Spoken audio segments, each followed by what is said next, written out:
Good morning. Thanks for joining us for the Colorado River Basin Water Supply Briefing, February 2024. I'm Cody Mosier, a hydrologist here at the Colorado Basin River Forecast Center.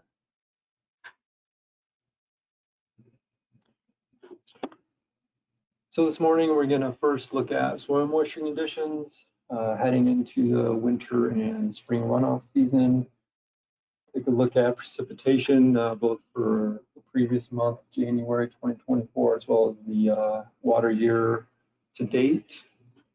And then look at snowpack conditions, how they changed from early January, and even how they've changed during the first week of February. That'll take us into 2024 water supply forecasts for both the upper Colorado and lower Colorado River basins. Look at the forecast air associated with February water supply forecasts, the weather forecast, and then take any questions at the end. So this recording of the webinar and the slides will be on our webpage a little bit later today. Also available on YouTube if that's more convenient for you. All right, so this is looking at our fall 2023 hydrologic model soil moisture conditions.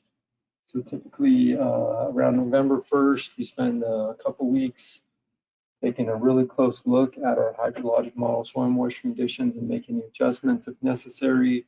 And this occurs after fall irrigation is over and before winter sets in and stream gauges start to become ice affected. And the data that we use to make adjustments would be the early November stream flow observations. So typically we're in base flow conditions around that time, although there could be some active weather or snowmelt going on, which can make things a little bit more time consuming for us. But we're looking at the base flow conditions, reservoir inflows, July through October precip. So how did the monsoon season play out, as well as past seasons runoff conditions can also be a factor in adjusting or setting our model-based flow conditions prior to the winter. So why is this important? Soil moisture conditions, they do impact the water supply runoff outlook. So basins with above normal soil moisture conditions, these would be basins that would have a positive impact due to increased runoff efficiency where there's above normal soil moisture conditions. And then vice versa, where there's below normal soil moisture conditions, this would have a negative impact on the water supply outlook due to decreased runoff efficiencies. So taking a closer look at the graphic on the left, so we're focusing on the upper and lower Colorado River basins. You'll notice as you move from south to north, conditions improve. So in the lower Colorado River Basin, we did have a pretty poor monsoon season across most of Arizona and up into southwest Colorado. So that was a big driver of resulting in below normal soil moisture conditions. And then as you move further north into the northern Gunnison, Colorado River headwaters and up into the upper green, soil moisture conditions improve. So the best conditions heading into the winter were near the Duchesne, near the Uinta mountains here in northeast Utah, and then up into southwest Wyoming, the upper green headwaters.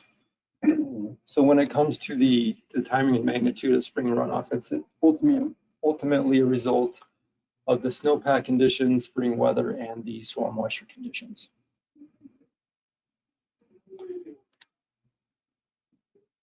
And a little bit closer look here at upper Colorado River Basin fall soil moisture conditions. So we're comparing fall of 2023, so this past November on the left compared to the previous fall in 2022. And then the graphic on the right is the difference between the two. So any areas with green shading would be catchments within our model that soil moisture conditions improved in from a year ago, and then anything in the brown and orangish colors, so down into southwest Colorado, Dolores, San Juan particularly, soil moisture conditions in those areas are worse compared to what they were in the fall of 2022.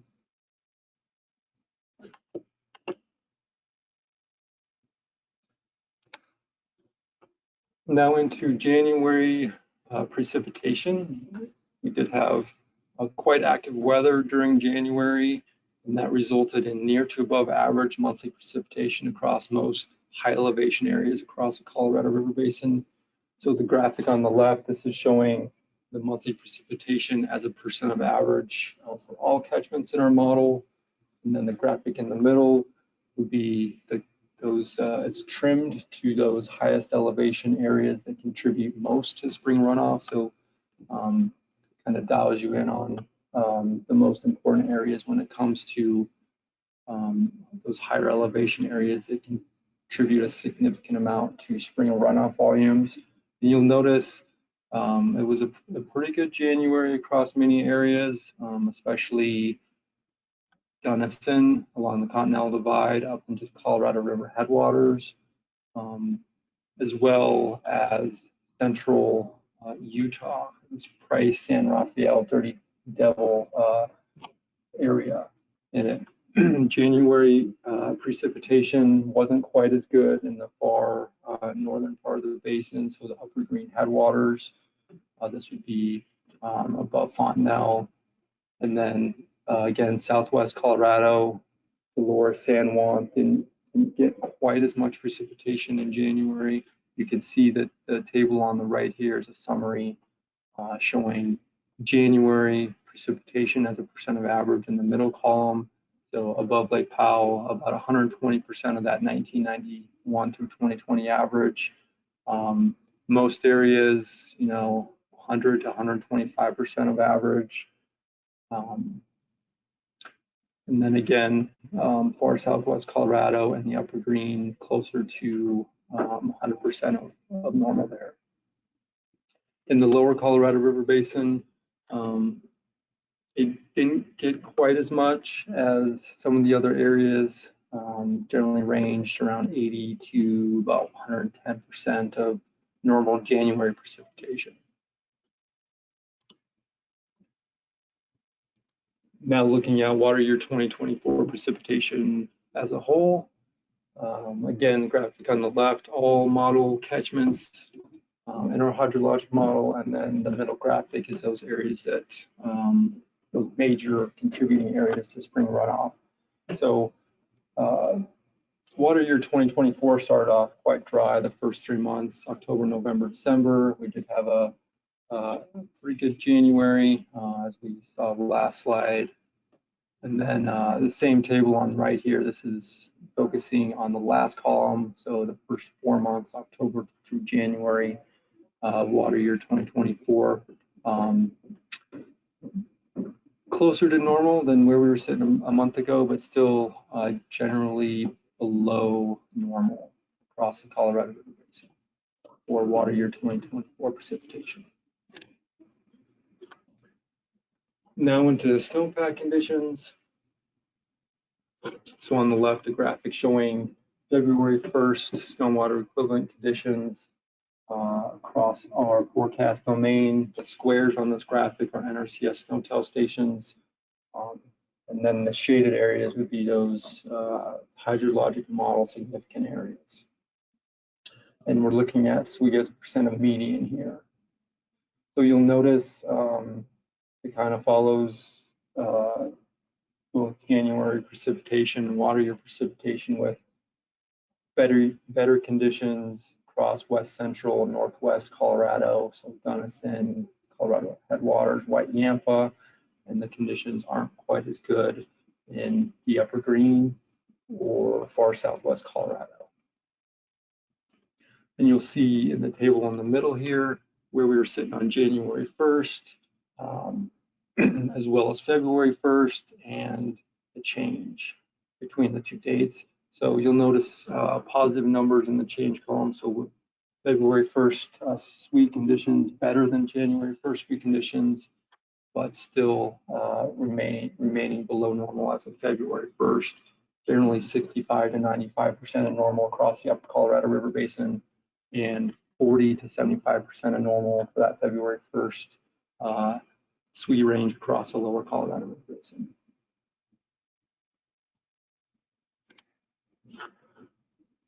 And just looking at, here we're looking at snowpack conditions above Lake Powell since the beginning of the water year. So the dashed line here is the 1991 through 2020 median. Also shown is the 2024 trace.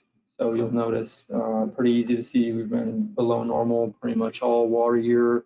We did have a first significant snowpack event early December. First half of January was quite wet, and then we leveled off a bit. And then the first week of February, we've seen active weather. We have about 2 to 2.5 months before we see the normal peak snowpack accumulation above Lake Powell.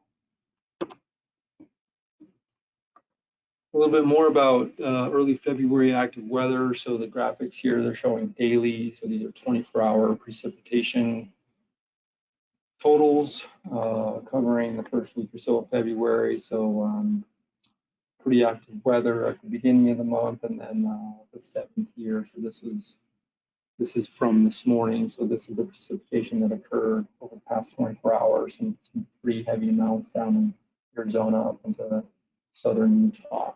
And the graphic here on the right is showing the change in snowpack conditions since the beginning of the month across Colorado River Basin. So some additional improvements in percent of normal snowpack everywhere. The Duchesne sticks out a bit. So they were sitting about 70% of normal at the beginning of the month, and now they're closer to 90%. So they've really benefited from February precipitation to date. And the lower Colorado River Basin is another area that is seeing, you'll notice, 2 or 3 days of some really nice precipitation down in central Arizona, pushing those current snowpack conditions near to even a little bit above normal in some cases.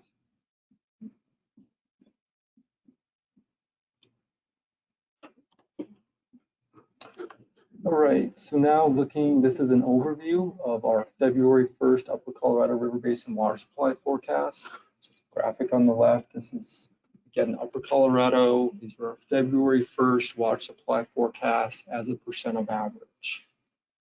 And we'll get into some specifics and kind of break it down basin by basin.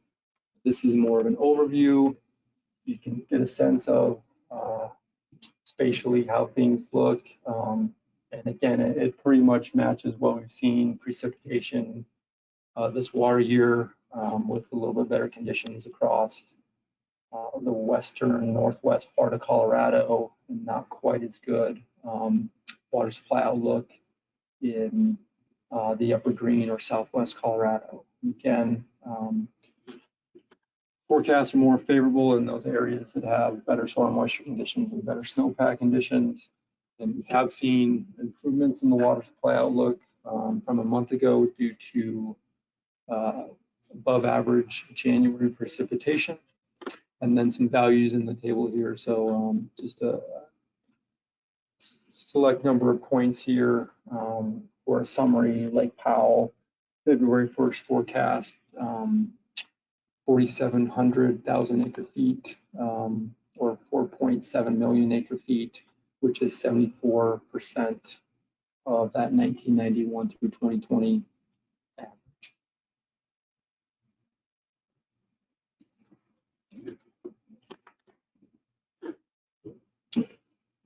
And a little bit closer look at the Lake Powell water supply forecast. So Lake Powell summarizes the hydrologic conditions throughout the entire upper Colorado River Basin. So Lake Powell down here, this triangle that's circled. Again, we're forecasting 4 4.7 million acre feet, 74% of average. And so water supply forecast evolution plot where we're plotting the volume in thousands of acre feet against time on the x-axis. And this is a probabilistic forecast. So you can follow how it's trended since the middle of December with this solid blue trace here and the middle pink dot indicating the most probable or 50% exceedance forecast. And you can get a sense of the range. So the top shaded area and pink dot, this would be a wetter scenario. So this would correspond to the volume that has a 10% chance of being exceeded. In this case, 7.9 million acre feet, as well as a drier scenario. So the volume that has a 90% chance of being exceeded, which would be 3.1 million acre feet in this case. And so there is a 20% chance that the observed volume could fall outside of this 1090 range. And then you'll notice on our evolution plots, there's a bunch of useful information in the header here. So this would be our beginning of month forecast, some percentages and rankings associated with that. And then we're also showing the values from our latest model run, which we do run daily.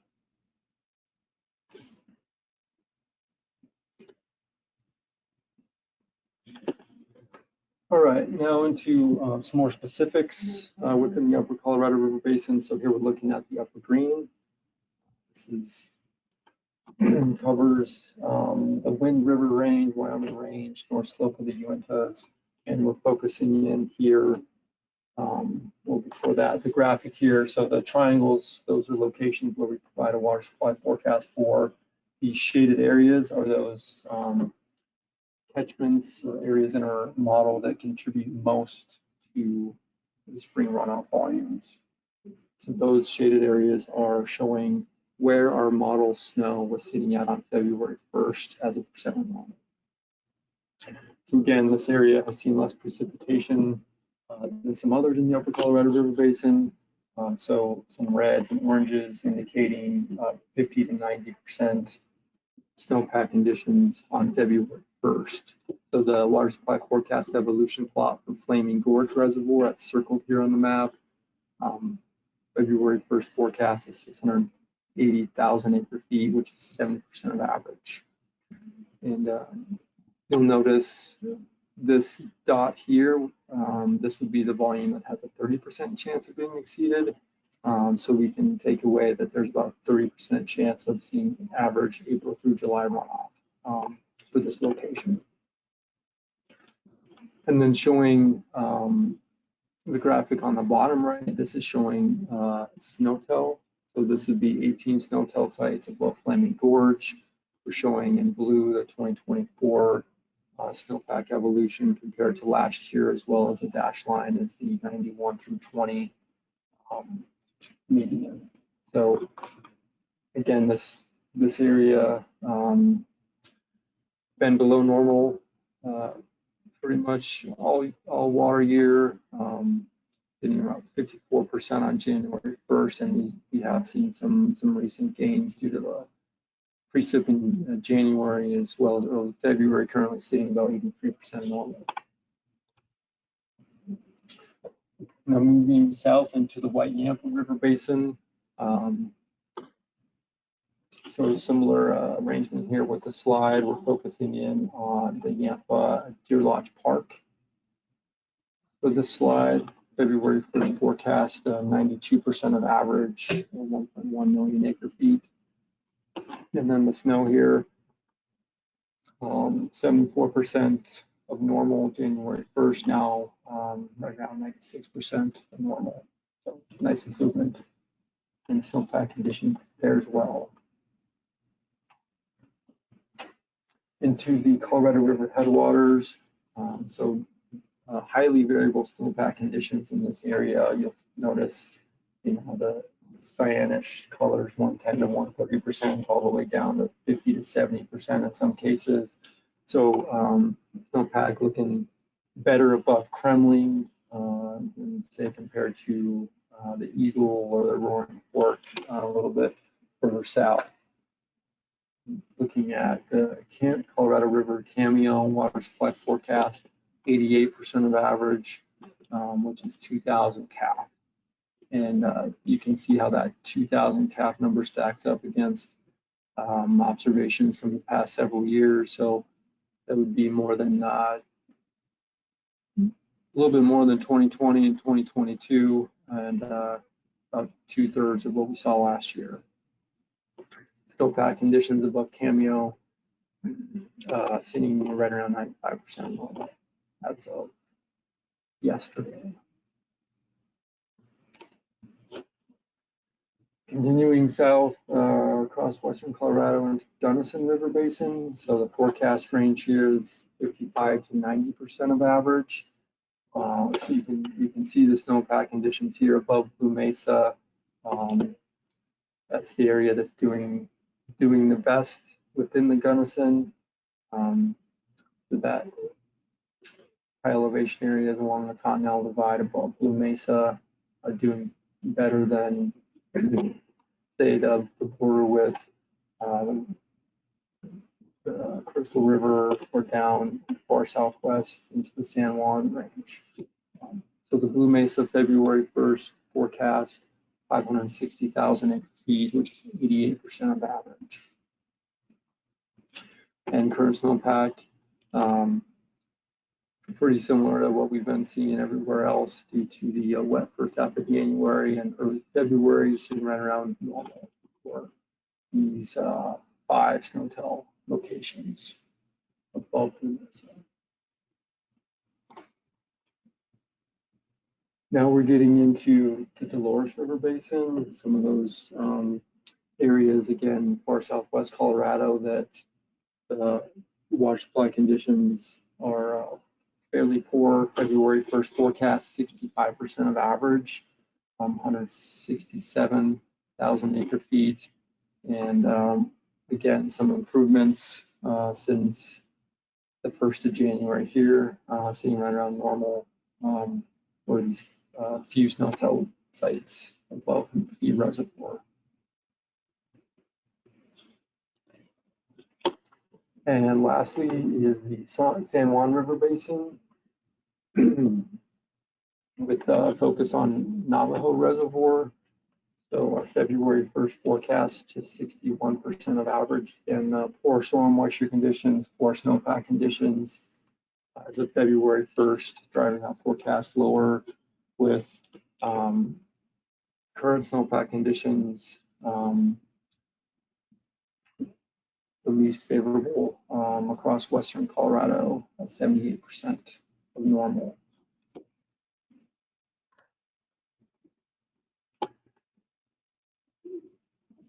So this is looking at our historical forecast verification for February 1st forecast. So the graphic on the left, the percent error on average that you can expect for our water supply forecast locations, with a few sites in the upper right in this table. You can see typically about 15 to about 25, maybe up to 30% average February forecast error. So relatively early in the season, our error tends to decrease each month into the spring, with future weather being the primary source of the water supply forecast error or uncertainty at this point. So we typically do better those higher elevation headwater locations that are well gauged and we have a lot of observations for, and we know what's going on in real time with those diversions and water demands. And then we don't do quite as well across lower elevations, sparsely gauged areas that we can see rain or really melt in, and we don't know as much about some of the diversions that are taking place in real time.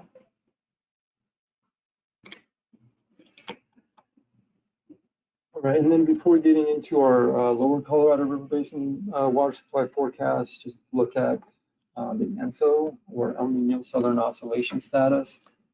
So this information is from the Climate Prediction Center, and this is a bit dated from about 3 weeks ago. So back January 11th, El Nino advisory, which has been in place for the past several months now.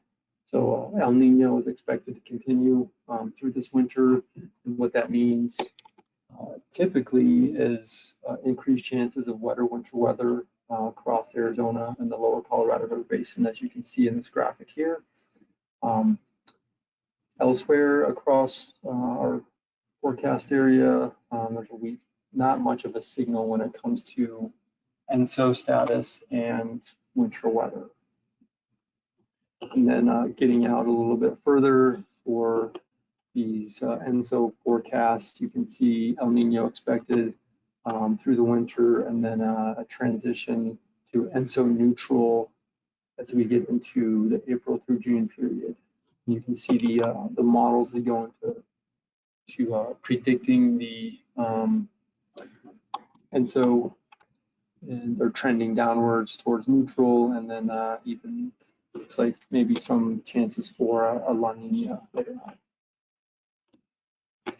So the ENSO status does impact our January through May water supply forecast. And again, these are January through May forecasts as opposed to the April through July period that we forecast in the upper Colorado River Basin. So these, we have about a dozen forecast points in the lower Colorado River Basin. Here we're seeing those triangles, those are water supply forecast points, as well as those shaded areas indicating our model snow. So the forecast here generally closer to normal, and these are taking into account the current El Nino, which typically results, but not always results in increased chances of wetter winter weather across Arizona and the lower Colorado River Basin.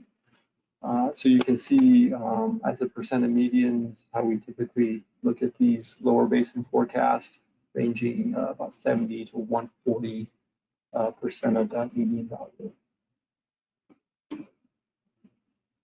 And then a closer look within the Salt River Basin. So this is the Salt River near Roosevelt Reservoir. And this water supply forecast evolution plot, we're actually looking at the ESP, or water supply guidance, that includes the current 7-day precipitation forecast, which we'll talk a little bit about next slide. But there is as of at least yesterday and next several days, expecting quite a bit of precipitation across this area, with yesterday's precip forecast anywhere from 2.5 to 4 inches above this location. So you can see if that precipitation forecast verifies, how that will impact. You can see this sharp spike here, how that will impact the water supply forecast and guidance. And then the snow plot. This is from, I grabbed this this morning, so you can see this large spike here. This is the snow that happened over the last 24 hours. So precipitation is occurring and is expected to continue for the next several days, which we're looking at here. So this is our 7-day precip forecast. This is from yesterday. So this graphic, the top row, so this would be the first 4 days. So this upper left would be the precipitation forecast that we were expecting from yesterday morning through this morning. So again, those heavier amounts in central Arizona that we saw, from how that's impacting the water supply situation across some Arizona locations. So we're expecting this active weather to continue this week with precipitation chances through Saturday. Highest amounts 2 to 4 inches across the lower Colorado River Basin. So the graphic on the bottom right, this is the 7-day total. with those reds, indicating 7-day totals above 3 inches.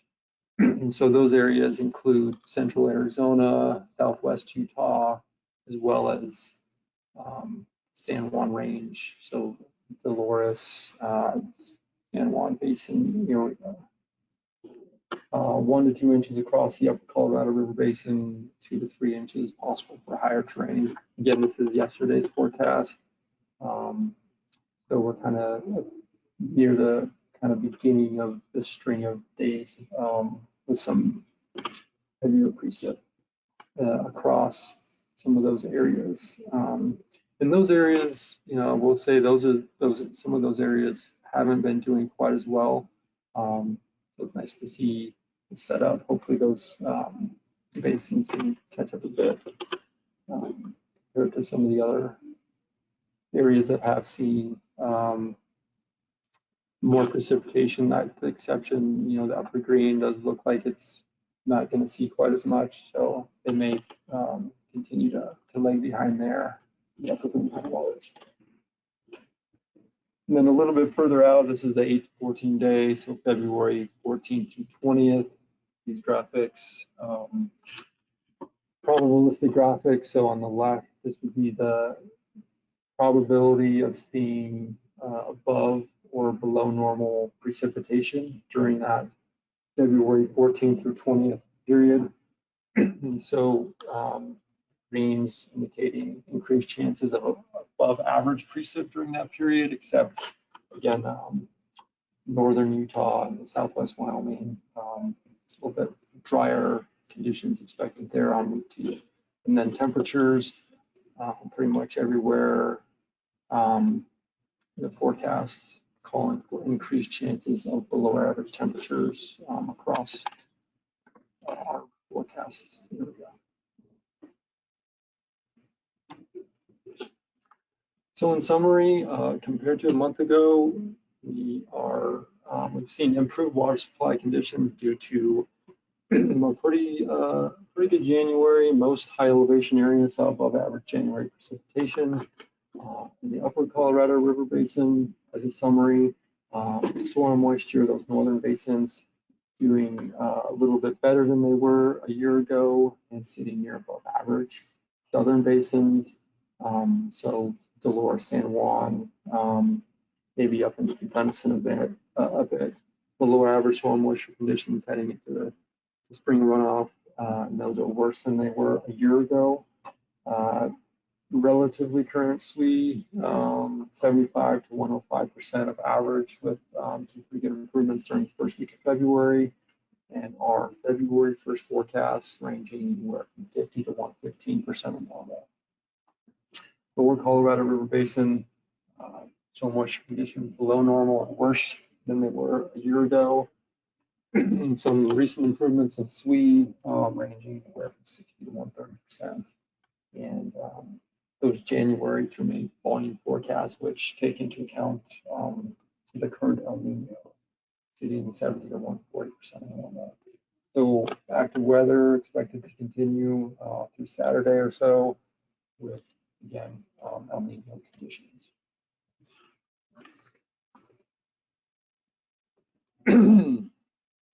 So our next Colorado River Basin water supply webinar will be Thursday, March 7th at the same time. We do also put on a Utah Great Basin webinar the same day. That'll be later today at 11:30 if you're interested in that. And then come around the middle of March, we do a peak flow forecast webinar. Talk about peak flow, runoff potential and conditions. All of this is on our webpage. It's cbrfc.noaa.gov. You can click on these links to register. You can request to be on. We have some email distribution lists if you want to get notified when we put out special forecast products or when we put out our water supply forecast discussion. Request if you're interested to be on one of those. Touched on this a little bit last month. We've been making some updates to our webpage, so just circled this area up here. So updated the way you can select data, overlays, you can filter points. So for the example shown on the screen here, I'm looking at our February 1st water supply forecast, and I'm filtering this by Gunnison, Dolores, and San Juan. So whatever you select, the map extent will automatically be adjusted based on your selection. And then you also get a table with the bottom right here showing the forecast compared to some central tendency statistics. And then here's how you can get in touch with us. Who's forecasting which areas this water year? Some emails up there. You can always get in touch with the hydrologist that's on shift for the day by emailing cbrfc.operations@noaa.gov or calling this number. I will mention that we do have a hydro met job opening currently. So if you're interested or know somebody, please pass that along. I think that the opening closes today. But it's linked here. It's also on our webpage. And all right, I'm going to stop there and I'm going to open it up for questions. You can raise your hand and we can unmute you or type something into the questions box, and we'll just be monitoring.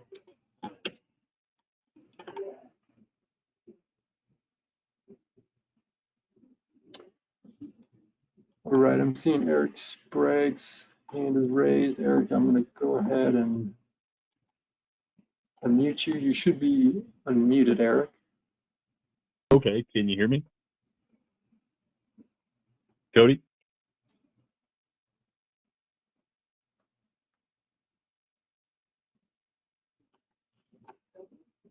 Cody, can you hear me? I'm not hearing anything. Do you want to take it? All right, Eric, I'm having a difficulty hearing you, but one of my colleagues was able to hear you, so she can chime in. Good.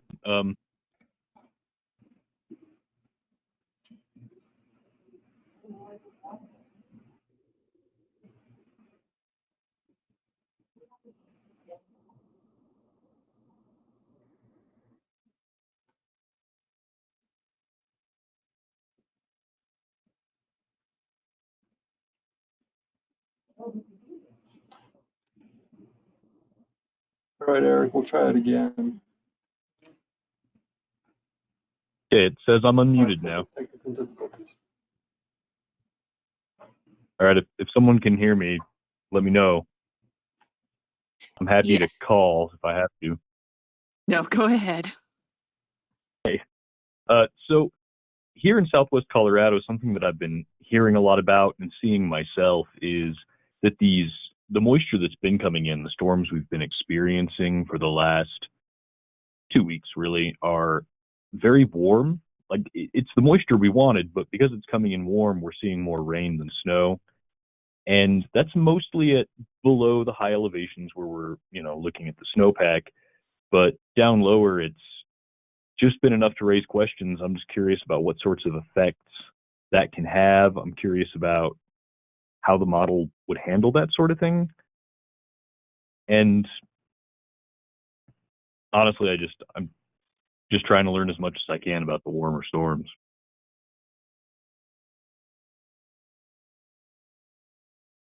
Sure.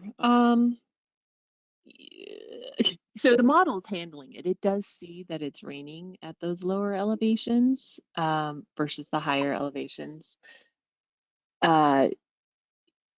So in terms of our modeling, that is being taken into account. Are we perceiving that as having some sort of effect on the snowpack? Well, again, so I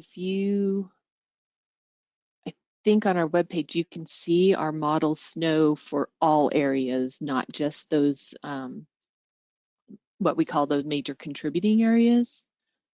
And so I think you would be able to see Sorry, I should, before I say anything, look, but you should be able to see there what the model thinks that lower elevation snow is in terms of a percent And median. is this the model snow grid map that you're talking about?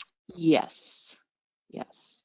So I'm not able to pull up 2024 on the model snow grid map, or at least that's what I was having trouble with earlier today.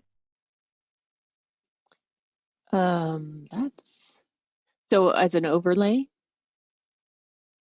Yeah, or it's that snow covered tab on the right side of the screen.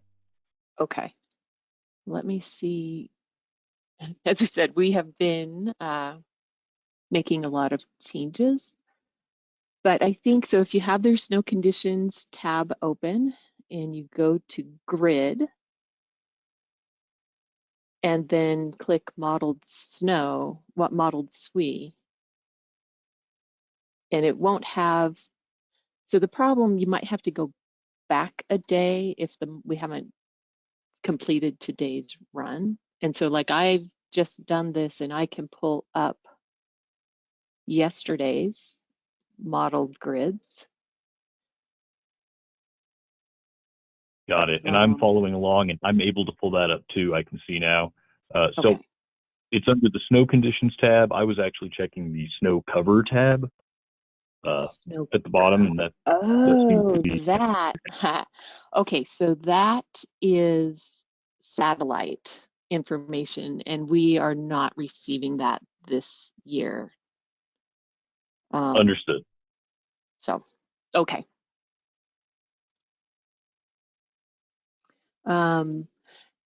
So hopefully that at least gets you started. Again, if you look at the snow conditions grid and you put on all areas, you can start getting an idea of the lower elevation snow. And if you want more details, we're happy to talk to you. Maybe Sure, once and you've had a maybe we chance to can look talk at this. later. Does that make sense?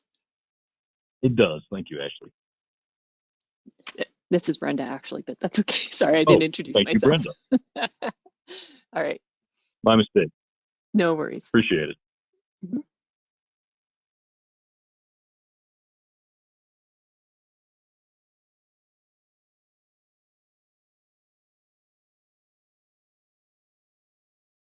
All right. Yeah, thanks for taking that one, Brenda. We'll not seeing any more questions or hands raised. So I think we're going to wrap this up, and we hope to see you next month. Thanks for joining us, and please reach out if you have any questions. Thanks.